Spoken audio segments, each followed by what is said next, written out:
Hi, today I'm going to show you how to make a brooder, and here's what you're going to need. You're going to need a box. It doesn't really matter what shape, but about that big.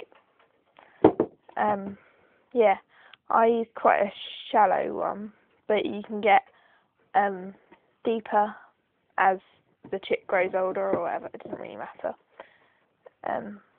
Yeah, this box has a lid, which I will show you when I've put the bedding in, because the bedding's on the lid at the moment. So yeah, you're going to need a towel to cover it afterwards, a towel to put inside the brooder, shelf liner, bedding, and there's the lid. And you're also going to need a heat mat with settings on it, a toy, a little soft toy like this, and a thermometer put inside the brooder to make sure you know what temperature it is. Okay, the first thing you're going to do is put in the bedding.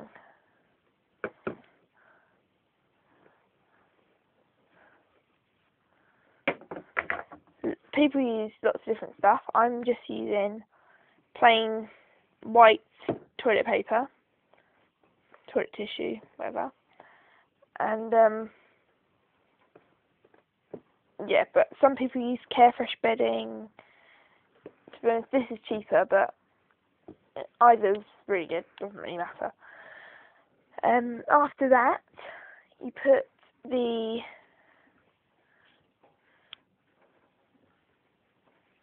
towel, yeah, you put the towel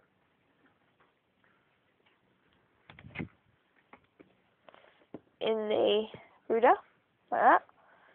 Make sure you tuck the corners in. Make sure the chicks can't fall down sides or get out at this point,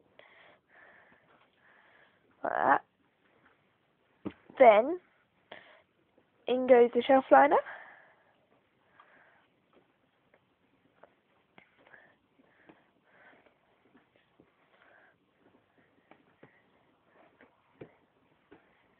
This is really good for the splayed legs. Yeah, I use that quite a lot for the chicks when I'm hand feeding them. Quite a few things. Yeah, it's really, really helpful, that. Then in goes the little toy. You can get these, well, you can get them from anywhere really. You can use like a baby toy, a baby safe toy, little cuddly toy, or you could use a dog toy as well, or a cat toy, or whatever, from a pet shop. Make sure it's safe and no little bits are going to fall off that your chicks are going to be able to swallow. So that, yeah, and you can put that in the corner down there, or wherever. And then you can put the, I don't have one at the moment, but put the heat mat underneath half of the brooder, so half of it, like, so down to there, whatever, this path.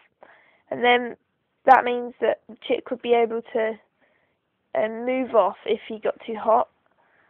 So you would have no risk of injuring the chick or anything by getting too hot. You're also going to need the thermometer in there.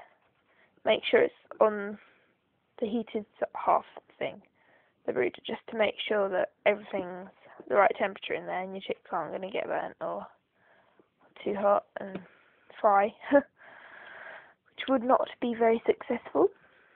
So yeah, and then you can see I've got this lid here, which I think this lid is really, really good because, sorry, I had to go in, I went to change the towel because I realised the other one was a bit too big to the top. So yeah, where was I? The lid, I find this lid really good because you can put it over half of the box, like so, and you can secure it at the end. And then, this is so wonderful. No, I'm joking. Yeah, and then you can pull it up like that. So your chicks have always got some comfort of their own, like, little housing. But you can check on them and pull them out, and it's very easy to do that. Yep. And also, if you poke the holes in, you can put the top down like that, and you can secure this end as well, which is really helpful, like at night time and stuff. If you've got the holes in the top, which I will be putting in, then you've got a perfect little brooder. The heat mat underneath one side, and then this is really exciting. You can put half. This is at like the night time. Put the towel over half of the brooder, like so, and then you've got your brooder all done. So you can open it here. You got your chicks, got a little bit private there, and keeps the warmth in as well. That really does help keep the warmth in. It's really, really good. Yeah. So I hope you enjoyed learning how to make a brooder. Congratulations in the future if you ever have to make one. Okay, bye.